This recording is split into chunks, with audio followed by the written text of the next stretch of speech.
Tout d'abord, un constat. Les pleurs sont plus difficilement supportables à l'heure actuelle pour les parents. Peut-être parce que notre organisation sociétale est différente, avec une famille souvent beaucoup plus restreinte, limitée à papa-maman.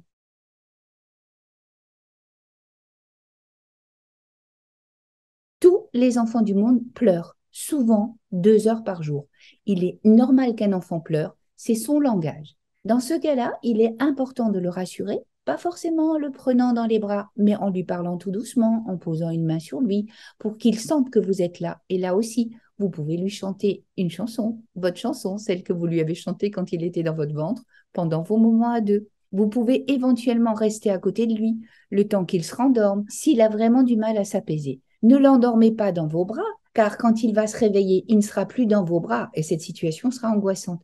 Donc, couchez-le toujours éveillé dans son lit et permettez-lui de s'endormir dans son lit en restant à côté de lui, en posant une main sur lui.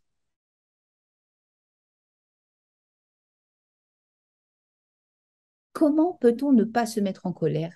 Peut-être en ayant réfléchi à cette situation pendant la grossesse, en fabriquant des petites aides comme un thermomètre de la colère. À nous de définir le ressenti que nous avons lorsque nous sommes en zone verte. En zone orange, attention danger. En zone rouge, évitons d'y arriver.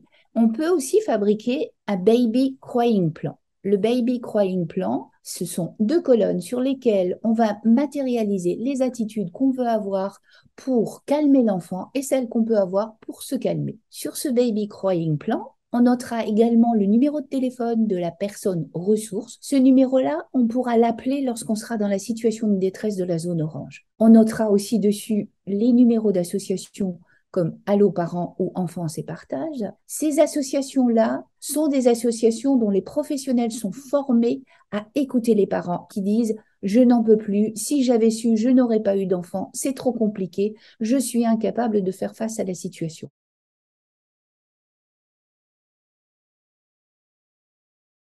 On parle actuellement d'épuisement mental, on peut même parler de burn-out mental parental. C'est vous dire que cette situation est une situation importante et qu'il importe de prévenir. Alors, comment peut-on éviter cet épuisement parental?